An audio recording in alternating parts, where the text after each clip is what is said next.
औज़ु बिल्लाहि मिनश्शैतानिर्रजीम बिस्मिल्लाहिर्रहमानिर्रहीम रब्बि इश्रह ली सदरी व यस्सिर ली अमरी वहलुल उक़दतम मिन लिसानी यफ़क़हू क़ौली। अज़ीज़ तलबा और तालिबात, अस्सलामु अलैकुम। मैं मोहम्मद जवाद इकबाल, लेक्चरर उर्दू चनाब कॉलेज झंग, आपसे मुखातिब हूँ।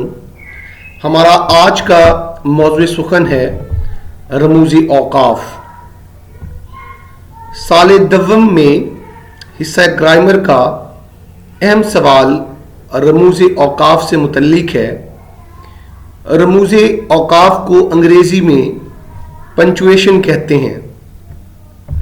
रमूज़ रम्ज़ की जमा और औक़ाफ़ वक्फ़ की जमा है। रम्ज़ का माना निशानी या अलामत के हैं, जबकि वक्फ़ का माना रुकना या ठहरना के हैं। यानी फिक्रे में रुकने या ठहरने की अलामतें रमूज़े औक़ाफ़ कहलाती हैं। कलाम या जुमलों को एक दूसरे से अलग समझने और जुदा करने के लिए जो अलामात इस्तेमाल की जाती हैं उन्हें रमूज़े औक़ाफ़ कहते हैं। रमूज़े औक़ाफ़ के इस्तेमाल की ज़रूरत क्यों कर है?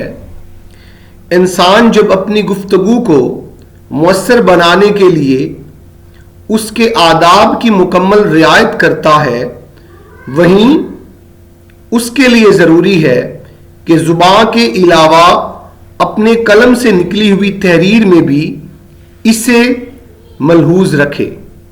बाज़ औक़ात रमूज़े औक़ाफ़ का दुरुस्त इस्तेमाल न करने से फ़िक्रा के माना और मफ़हूम में यकसर तब्दीली हो जाती है।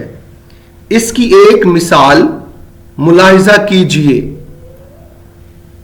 एक फ़िक्रा है, ठहरो मत जाओ। इस फ़िक्रा की अदायगी रमूज़े औक़ाफ़ के इस्तेमाल से इस फ़िक्रा के मानों में तग़य्युर और तब्दीली पैदा कर देगी। फ़िक्रा नंबर 1 में हमने निदाया की अलामत लगाई है, जबकि फ़िक्रा नंबर 2 में सक्ता की अलामत का इस्तेमाल किया है। दोनों फ़िक्रात में दो मुख्तलिफ जगहों पर रमूज़े औक़ाफ़ का इस्तेमाल करने से फ़िक्रे की नोयत और इसके माना और मफ़हूम में यकसर तब्दीली वाक़े हो गई है। फ़िक्रा नंबर 1, ठहरो मत जाओ। फ़िक्रा नंबर 2, ठहरो मत जाओ। अब हम देखते हैं कि दोनों फ़िक्रात में रमूज़े औक़ाफ़ के इस्तेमाल से माना में फ़र्क पैदा हो गया है। पहले फ़िक्रे में रुकने की ताकीद की गई है, जबकि दूसरे फ़िक्रे में जाने की ताकीद की गई है। रमूज़े औक़ाफ़ का इस्तेमाल इस तरह एक फ़िक्रे में तग़य्युर और तब्दीली पैदा करता है। साल दव्वम की दरसी किताब के सफ़ा नंबर 25 पर रमूज़े औक़ाफ़ के मुतल्लिक दर्ज है कि रमूज़े औक़ाफ़ की अलामतों के बग़ैर तहरीर में निखार नहीं आता। ये दरअसल वो अलामतें हैं जो एक जुमले को दूसरे जुमले से या किसी जुमले के एक हिस्से को दूसरे हिस्सों से अलहदा करें। रमूज़े औक़ाफ़ की मदद से पढ़ने वाले को मालूम हो जाता है कि जुमलों को किस तरह पढ़ना है या जुमले के किस हिस्से को किस तरह अदा करना है और कहां-कहां और किस कदर तवक्कुफ यानी वक्फा करना है। अगर ये अलामतें ना हो तो इबारत अल्फाज व हरूफ का मलगूबा बनकर रह जाए और इसका मफहूम समझने में दुश्वारी पेश आए। इनके ना होने से इबारत के खलत मलत होने का अंदेशा भी रहता है। रमूज़े औक़ाफ़ का फ़ायदा ये है कि इनकी वजह से पढ़ना आसान हो जाता है, नज़र को सुकून मिलता है اور پڑھنے والا ہر جملے کے ہر جزو کی اہمیت جان لیتا ہے۔ رموز اوقاف کا آغاز بغداد، دمشق اور اندلس کے عرب علماء نے کیا۔ اہل یورپ نے علماء اندلس کی تقلید کی اور تھوڑے سے تغیر سے انہی اوقاف کو اپنے یہاں رائج کر لیا۔ آج دنیا کی کم و بیش ہر علمی اور ادبی زبان میں رموز اوقاف کے طور پر کچھ نہ کچھ علامتیں مقرر اور مستعمل ہیں۔ اردو میں اس مقصد کے لیے جو علامتیں استعمال کی جاتی ہیں ان کے نام اور شکلیں حسب ذیل ہیں۔ سکتہ یا وقف خفیف، وقفہ یا نصف وقف، رابطہ یا وقف لازم، ختمہ یا وقف مطلق، تفصیلیہ یا علامت ذیل، استفہامیہ یا سوالیہ، ندائیہ، فجائیہ، استعجابیہ، واوین، قوسین یا خطوط وحدانی اور خط۔ اب ہم ان علامتوں کو تفصیلاً پڑھیں گے، ان علامتوں کی تعریف اور ان علامتوں کے استعمال کے متعلق جانیں گے۔ عزیز طلباء، ان علامتوں کو یاد کرنے کے لیے سب سے ضروری بات یہ ہے کہ پہلی 4 علامتیں اس ترتیب سے یاد کی جائیں جو ترتیب اسکرین پر دکھائی گئی ہے۔ یعنی جب بھی آپ علامتیں یاد کریں تو سکتہ، وقفہ، رابطہ اور ختمہ کو ایک ترتیب کے ساتھ یاد کریں جس ترتیب کے ساتھ یہ علامتیں یہاں پر لکھی گئی ہیں، کیونکہ یہ علامتیں ٹھہراؤ کی علامتیں ہیں۔ اگر ٹھہراؤ کو 4 حصوں میں تقسیم کر دیا جائے تو سکتہ سب سے کم ٹھہراؤ، وقفہ سکتہ سے زیادہ ٹھہراؤ، رابطہ وقفہ سے زیادہ ٹھہراؤ اور ختمہ رابطہ سے زیادہ ٹھہراؤ ہے۔ سکتہ یا وقف خفیف، اس علامت کو انگریزی میں کوما کہتے ہیں۔ سب سے مختصر وقفے کے لیے استعمال ہونے والی علامت ہے۔ اس کا استعمال یوں ہے: نمبر 1، ان الفاظ کے درمیان جو ایک دوسرے کے بدل ہوں، مثلا آپ کا بیٹا بڑا ذہین فطین ہے۔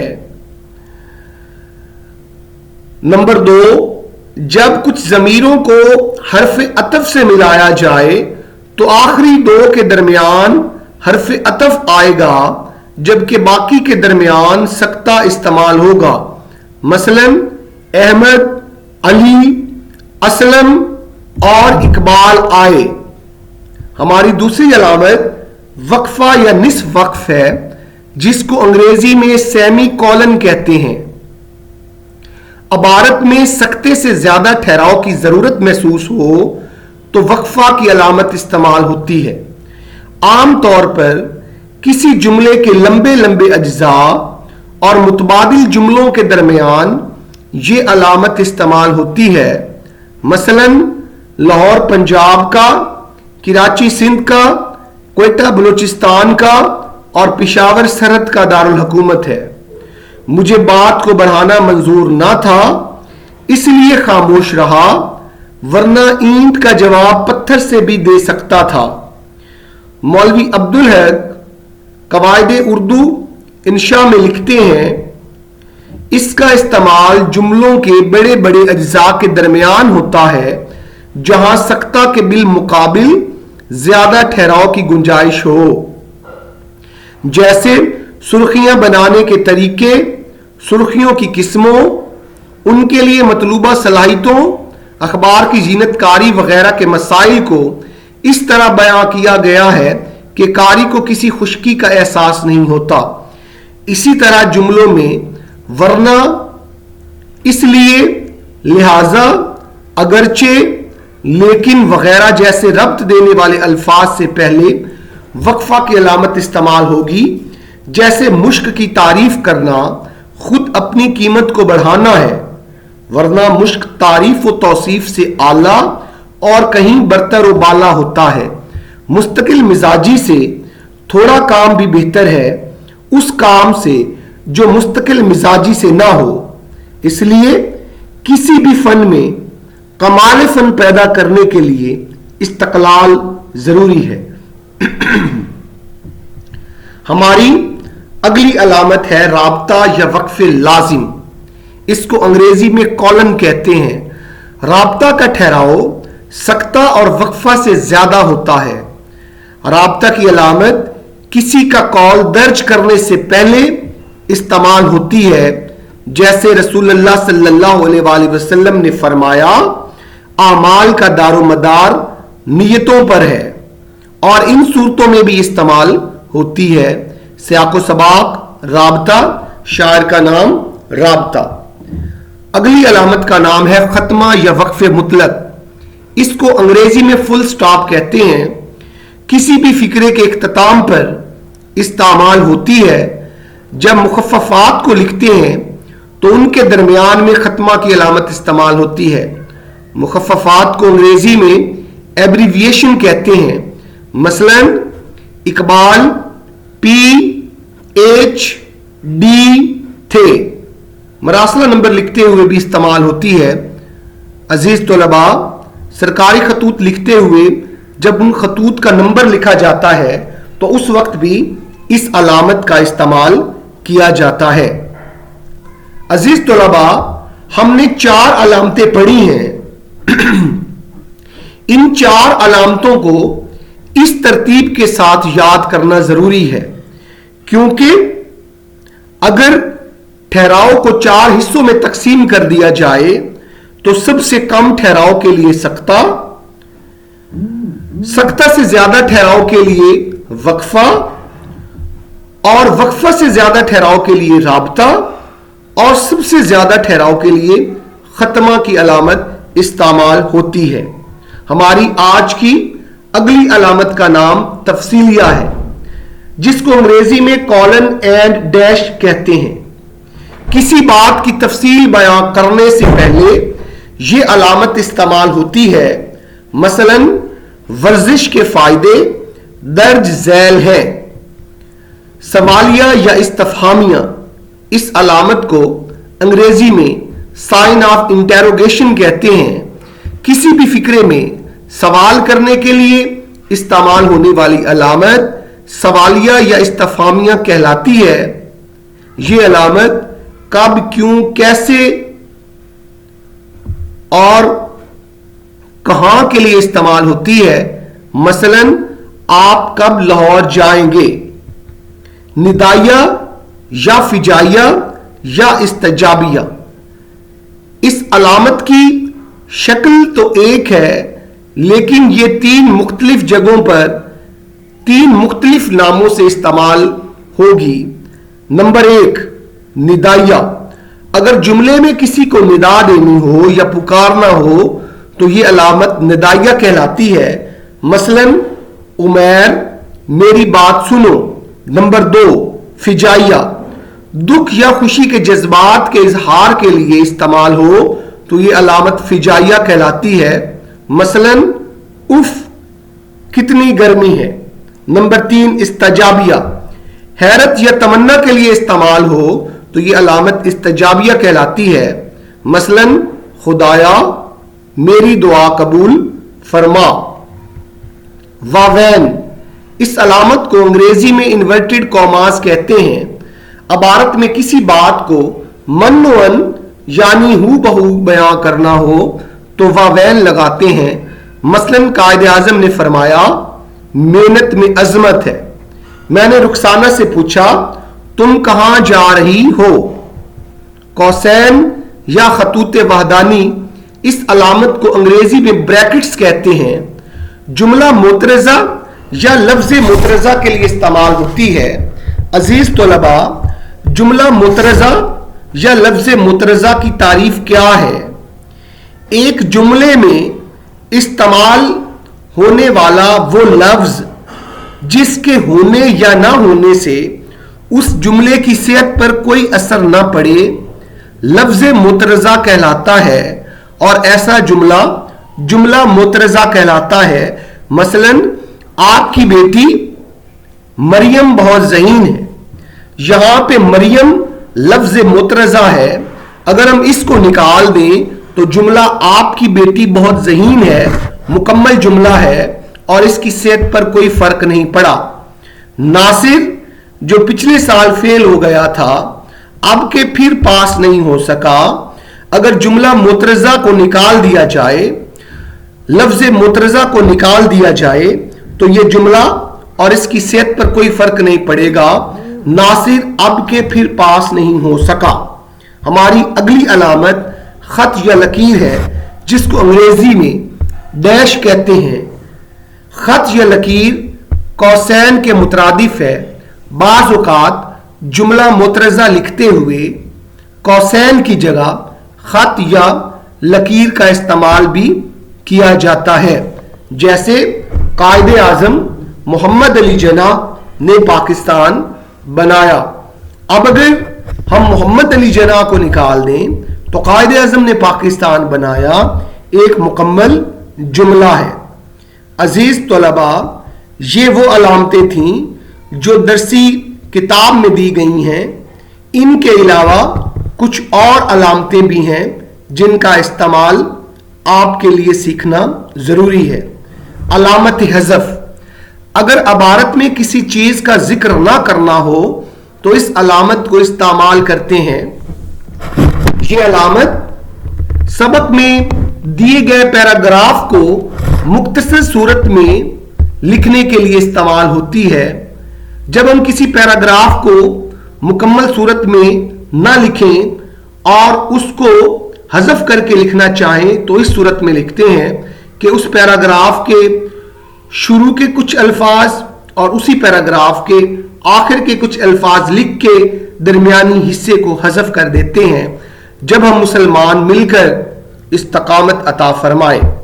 علامت حاشیہ، جب کسی بھی لفظ کا معنی بتانا مقصود ہو تو اس پر علامت حاشیہ لگا کر اس کا مطلب نیچے لکھ دیتے ہیں۔ علامت ترک، اگر کوئی لفظ عبارت میں لکھنا یاد نہ رہے تو یاد آنے پر اس لفظ کو علامت ترک لگا کر اوپر لکھ دیتے ہیں۔ عزیز طلباء، اب ہم رموز اوقاف کو مد نظر رکھتے ہوئے امتحانی سوالات حل کرتے ہیں۔ اے طائر لاہوتی اس رزق سے موت اچھی، اس مصرع میں کون سی علامت استعمال ہوئی ہے؟ ندائیہ۔ مقامات آو فغاں اور بھی ہیں، اس مصرع میں کون سی علامت استعمال ہوئی ہے؟ واوین۔ لاش کو دریا برد کر دیا گیا، اس میں علامت ہے ختمہ کی۔ ڈاکٹر بولا نہ ٹھکانے سے کھاتے ہو، اس میں علامت ہے رابطہ کی۔ وہاں تک ریلوے لائن نہ کہیے، جملے میں علامت استعمال ہوئی ہے علامت حذف۔ آغا چند دست، علامت ہے استفہامیہ۔ علامت ترک ہے بی۔ جملے میں کسی بات کو نہ لکھنا ہو تو علامت استعمال ہوتی ہے حذف۔ فعل نہیں کا جملہ ختم ہونے پر علامت لگاتے ہیں ختمہ کی۔ جملے میں دکھ یا افسوس کا اظہار ہو تو علامت لگاتے ہیں فجائیہ کی۔ جملہ مترجہ کا تعلق کس علامت کے ساتھ ہے؟ قوسین۔ خط یا لکیر، بی اور سی دونوں۔ دراصل اس میں آپشن ہونا چاہیے اے اور سی دونوں۔ وقف خفیف ہے، یہاں پر پہلی علامت جو ہے وہ سکتہ کی ہے جس کو وقف خفیف بھی کہتے ہیں۔ اسے وہاں گئے کتنے دن ہو گئے، ایک دفعہ بھی خط نہیں لکھا، نصف وقف۔ کسی کا قول نقل کرنا ہو تو علامت استعمال ہوتی ہے واوین۔ قول سے پہلے علامت استعمال ہوتی ہے رابطہ کی۔ عزیز طلباء، امید ہے کہ اس مختصر لیکچر میں آپ رموز اوقاف کے متعلق काफी हद तक आगाही हासिल कर चुके होंगे। अल्लाह ताला आपको अपनी हिफ्ज़ व अमान में रखे। इस लेक्चर के मुतालिक सवाल करने के लिए आप मेरे व्हाट्सएप नंबर को यूज़ कर सकते हैं। अपना ख्याल रखें और दुआओं में याद रखें। अल्लाह हाफिज़, फ़ी अमानिल्लाह।